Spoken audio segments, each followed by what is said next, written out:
जय माता की दोस्तों। माता रानी की कृपा आप सभी लोगों पर सदा और सर्वदा बनी रहे। दोस्तों आशा करते हैं आप सब लोग अच्छे होंगे। दोस्तों आज की वीडियो में मैं बात करूंगी कुछ शनि जयंती जो पड़ रहा है 19 तारीख को। शनि अमावस्या भी है या फिर बड़ सावित्री की पूजा भी उसी दिन है और बहुत ही खास दिन है। उस दिन शनि जयंती भी है तो शनि भगवान की कृपा पाने का विशेष दिन है। दोस्तों कहा जाए कि जिस तरह से अगर किसी का बर्थडे अपने फैमिली के लोगों को हम लोग मनाते हैं, अगर उसी तरह से शनि भगवान के भी जन्म उत्सव को हम लोग मनाएं तो शनि देव का साक्षात कृपा प्राप्त कर सकते हैं हम लोग। दोस्तों उनका आशीर्वाद साक्षात प्राप्त कर सकते हैं। ये बहुत ही शुभ अवसर है और ये बहुत ही कहा जाए कि एक मौका हमें मिल रहा है अपने जिंदगी में जो भी दिक्कत परेशानी चल रही है, चाहे धन संबंधित हो, चाहे विवाह संबंधित हो, चाहे ग्रह संबंधित हो, या फिर कला कलेश संबंधित हो, या फिर नजर बाधा हो, या फिर किसी भी तरह टोना टोटके हो, किसी भी तरह के दिक्कतों से उबरने के लिए, दिक्कतों से छुटकारा पाने के लिए एक बहुत ही खास और विशेष मौका हमें मिल रहा है शनि जयंती के दिन, जो कि 19 मई 2023 को पड़ रहा है। दोस्तों अगर किसी को खुश करना है तो हम जिस तरह से उसे गिफ्ट देते हैं, तोहफा देते हैं और उसे खुश कर सकते हैं, तो इसके लिए हमें शनि जयंती के दिन करना क्या है, छोटे छोटे कुछ उपाय करने हैं। अब बहुत ही सस्ते और छोटे उपाय हैं दोस्तों। बस हम लोगों का उद्देश्य यही है कि अगर जिसके यहाँ धन धान्य नहीं है तो वो भी इस उपाय को करके अपने जिंदगी में खुशियां ला सके, अपने ग्रहों से छुटकारा पा सके और अपने जिंदगी में धन धान्य प्राप्त कर सके। तो दोस्तों वीडियो की जानकारी बहुत ही खास और बहुत ही महत्वपूर्ण होने वाली है, इसलिए आपसे निवेदन है कि वीडियो को स्किप कर करके न देखें। अब बहुत ही ध्यान पूर्वक सुने। सारे उपाय नहीं संभव है तो कुछ उपाय तो अवश्य करें। अगर जो अभागा होगा, जिसका कहा जाए कि भाग्य कर्म फूटे ही होंगे, तो वह कोई भी उपाय नहीं करेगा, इस मौके पे सुन के इग्नोर कर देगा, तो उसका कोई मतलब नहीं है। और ये बहुत ही कहा जाए कि महंगे उपाय कुछ नहीं है, बहुत छोटे छोटे उपाय हैं, बहुत ही कम चीजों से उपाय हैं और खुद करना है। इसके लिए ना ही हम लोग पैसे ले रहे हैं बताने के और ना ही बहुत ज्यादा आपके पैसे लगने हैं। तो उम्मीद करते हैं आप जरूर कुछ उपायों को अवश्य करेंगे और अपने जिंदगी में उसका चमत्कार देखेंगे दोस्तों। फिर उसके बाद दोस्तों अगर इस वीडियो की कोई भी जानकारी आपको अच्छी लगे तो लाइक तो जरूर ही करिए, अपने फ्रेंड्स और फैमिली में शेयर अवश्य ही करिए ताकि हम एक दूसरे की मदद कर सके। फिर उसके बाद दोस्तों अभी तक आप मेरे चैनल पर नए हैं तो मेरे चैनल को सब्सक्राइब करें और बेल नोटिफिकेशन अवश्य दबाएं ताकि आने वाली जानकारी आप तक समय से पहुंच सके। तो बात करते हैं दोस्तों पहली उपाय है, उस उपाय से हम लोग शुरू करते हैं।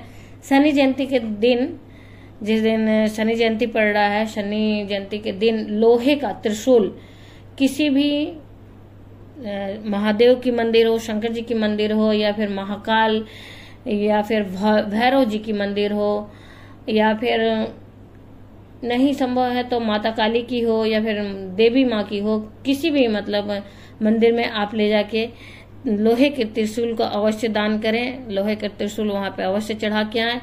तो इसको चढ़ाने के बाद देखें आपकी जिंदगी में किस तरह से बदलाव होने लगता है। बहुत ही बड़ा चमत्कार होने लगेगा आपकी जिंदगी में। इसको करने से आपके आर्थिक जो भी तंगी चल रही होती है उससे आप उबरने लगेंगे। धीरे धीरे आपको आमदनी के रास्ते आपकी जिंदगी में खुलने लगेंगे दोस्तों। ये कोई जादू और टोना टोटका नहीं है, ये सब छोटे छोटे उपाय हैं। उपाय करने से आपकी जिंदगी में धीरे धीरे बदलाव होने लगता है। धैर्य रखें और विश्वास के साथ इन उपायों को करके देखें। फिर उसके बाद जिसकी जिंदगी में विवाह संबंधित दिक्कत है, विवाह संबंधित बाधा है, वह 250 ग्राम काली राई जो होती है, 250 ग्राम काली राई को लें और काले कपड़े, नए काले कपड़े में बांधकर उसे पीपल की जड़ में रखाएं। और ऐसा करने से उनकी जिंदगी में विवाह संबंधित दिक्कत परेशानी से उन्हें छुटकारा मिलने लगेगा और विवाह का योग्य बनने लगेगा दोस्तों। तो इसे अवश्य करके देखें। फिर उसके बाद तीसरे उपाय के बारे में बात करते हैं। यदि कोई आपके घर में पुराना जूता चप्पल हो, कुछ भी हो, तो उसे शनि जयंती के दिन चौराहे पर रख दें। इससे किसी तरह की बुरी नजर आप पे होगी, किसी तरह का बुरी नजर का बाधा होगा आपके ऊपर, तो वह पलट हो जाएगा, वह उल्टा मतलब सही हो जाएगा दोस्तों। तो इसे अवश्य करें। फिर चौथे उपाय के बारे में बात करेंगे दोस्तों। शनि जयंती के दिन गिन के मात्र 10 बादाम, बड़े बादाम जो होते हैं, बड़े वाले बादाम लेके जाएं हनुमान मंदिर में। इसे हनुमान मंदिर में लेके जाना है, हनुमान मंदिर के पास उसे कुछ देर के लिए रखना है, उन्हें चढ़ाना है। जिस तरह से प्रसाद चढ़ाते हैं हम लोग दोस्तों, उस तरह से चढ़ाना है। और चढ़ाने के बाद वहां सिर्फ 5 दाने छोड़ेंगे हम लोग, और 5 दाने को लेके आएंगे, बड़े वाले बादाम जो होते हैं उसके 5 दाने लेके आएंगे, और उन 5 दाने को लाल कपड़े में बांधकर अपने पैसे रखने वाले स्थान पर रखेंगे। इससे आपके धन में वृद्धि होने लगेगी दोस्तों, धीरे धीरे आपकी जिंदगी में बदलाव होने लगेगा। फिर उसके बाद दोस्तों आते हैं 5वें उपाय के बारे में। शनि जयंती के दिन बंदरों को काले चने, गुड़ और केला अवश्य खिलाएं। उसे भी शनिवार के दिन शनि महाराज का आशीर्वाद प्राप्त करने के लिए बंदरों को काले चने या फिर गुड़ और केला खिलाया जाता है दोस्तों। तो ये तो शनि जयंती ही है, भगवान जी का बर्थडे कहा जाए, उनका जन्म उत्सव मनाया जा रहा है, उनका जन्मदिन है। उन्हें खुश करने के तरह तरह जो उपाय हैं उन सब कार्यों को आप करके यहाँ से आशीर्वाद प्राप्त कर सकते हैं।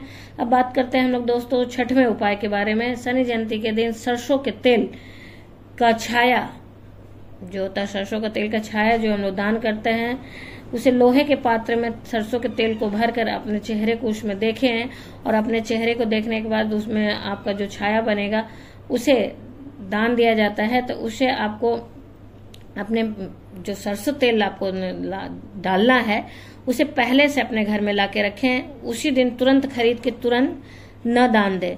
इसके लिए आपको सरसों तेल आपके घर का अपने पहले से रखा हुआ चाहिए, और उसे आप लोहे के पात्र में सरसों तेल भरें उस दिन शनि जयंती के दिन, और उसको अपने चेहरे को देखने के बाद किसी शनि मंदिर में या पीपल के वृक्ष के पास ले जाके आप रख सकते हैं, या फिर शनि मंदिर में जहां इस तरह से दान दिया जाता है उस जगह पे आप जाकर दे आ सकते हैं। या फिर बहुत शनि जो है शनि महाराज का दान लेने भी आते हैं आपके यहाँ पंडित पुरोहित, तो उन्हें भी आप दान दे सकते हैं। फिर बात करते हैं दोस्तों इस तरह से आप शनि के अढ़ैया या 7.5 से आपको छुटकारा मिल सकता है।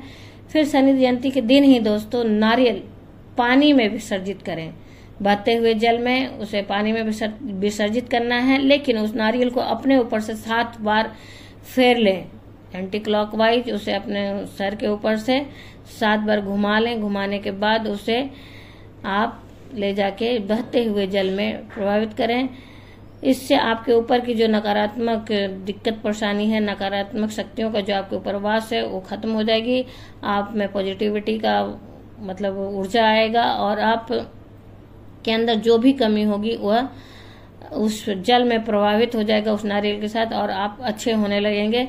फिर बात करते हैं दोस्तों शनि जयंती के दिन 8वें उपाय का। जो करना है उसे काले उड़द, जो काली उड़द की दाल आती है उस दाल को पीसकर आटा बना लें।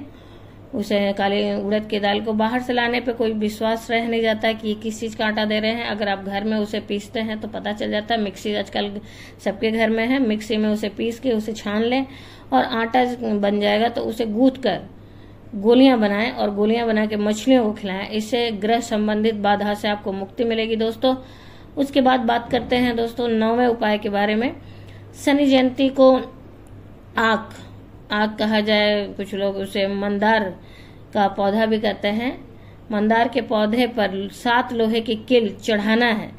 ध्यान रहे कि उसे उसमें गाड़ना नहीं है, उसे ठोकना नहीं है, बस वहां पे आपको ले जाके चढ़ा देना है। इस बात को आप ध्यान रखें, और फिर देखें आपकी जिंदगी में किस तरह से चमत्कार होने लगता है। फिर उसके बाद दोस्तों 10वां उपाय ये है कि आप अगर शनि के ग्रह से संबंधित दिक्कत से छुटकारा पाना चाहते हैं तो आप घोड़े की नाल या नाव की कील का अंगूठी जो है उसे शनि जयंती के दिन मध्यमा उंगली में शाम को धारण करें। इससे आपके जीवन में चमत्कार होगा। फिर बात करते हैं दोस्तों 11वें उपाय के बारे में। शनि जयंती को शमशान में अगर लकड़ी आप दान दे सकते हैं तो अवश्य दान करें, इससे बड़ा पुण्य कुछ नहीं हो सकता। और आपकी उस लकड़ी से जो लावारिश लाशें होती हैं वो अगर जलाई जा रही हैं तो जाने अनजाने में आप बहुत बड़ा पुण्य कर देते हैं दोस्तों। फिर बात करते हैं 12वें उपाय के बारे में। शनि जयंती के दिन अपने और अपने परिवार के सभी सदस्यों के हाथ और पैर के नाखूनों में सरसों का तेल अवश्य लगाएं, इससे शनि की कृपा प्राप्त होगी।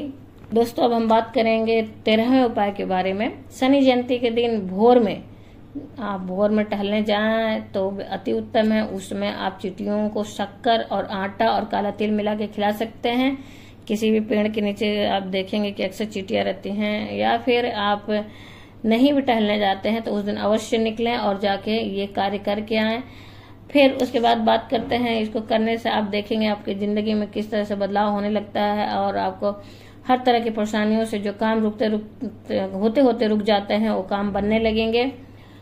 फिर उसके बाद बात करते हैं दोस्तों 14वें उपाय के बारे में। शनि जयंती के दिन शाम को पीपल के पेड़ के नीचे तिल के तेल का दीपक अवश्य जलाएं, और अगर नहीं है तिल का तेल तो आप सरसों के तेल का दीपक अवश्य जलाएं, उसमें कुछ दाने काले तिल का डाल के।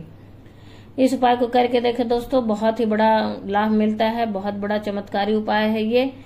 और उसके बाद दोस्तों हम बात करेंगे 15वें उपाय के बारे में। जो लोग शनि की साढ़े साती या अढ़ैया से ग्रसित हैं वे राशियां हनुमान चालीसा का 108 बार शनि जयंती के दिन सुबह और शाम को पाठ करें। फिर इस तरह से आपको इन शनि की साढ़े साती या अढ़ैया से छुटकारा मिलेगा। आप करके देखें दोस्तों, बहुत ही सरल और बहुत ही अच्छा उपाय है। माना सारे उपाय आप नहीं कर पाएंगे, लेकिन कुछ उपाय अवश्य करें। कुछ उपायों को बहुत ही छोटे छोटे उपाय हैं, बहुत ही सस्ते उपाय हैं, और जो उपायों को सुनकर ना करे उसे साक्षात कुबेर भी आके उसकी मदद नहीं कर सकते, उसे धनवान नहीं बना सकते हैं। दोस्तों ये उपाय सभी को ध्यान में रख के बनाया गया है, बताया गया है दोस्तों।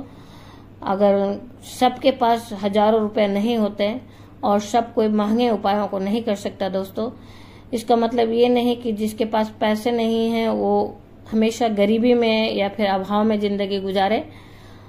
जो भाग्यहीन होंगे वे ही इस बात को सुनकर और इस अवसर को, सुअवसर का लाभ नहीं उठा पाएंगे, क्योंकि वो अभागे हैं, उनके जिंदगी में किसी भी तरह से कोई परिवर्तन नहीं कर सकता है। तो आशा करते हैं दोस्तों आप अवश्य कुछ उपायों को करेंगे, और आशा करते हैं दोस्तों इस वीडियो की जानकारी आपको अच्छी लगी होगी। आपको जानकारी अच्छी लगी तो लाइक तो अवश्य करें। लाइक ही एक जरिया है जिससे हम लोगों को पता चलता है कि आपको वीडियो की जानकारी अच्छी लगी। और माता रानी के नाम का जयकारा कमेंट बॉक्स में अवश्य लगाएं। एक पॉजिटिव ऊर्जा का वातावरण में संचार होता है दोस्तों।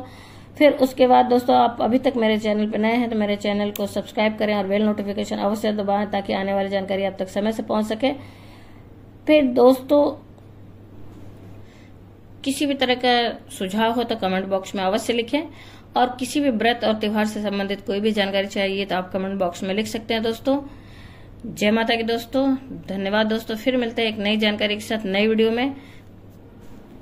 माता रानी की कृपा आप सभी लोगों पर सदा और सर्वदा बनी रहे। जय माता की।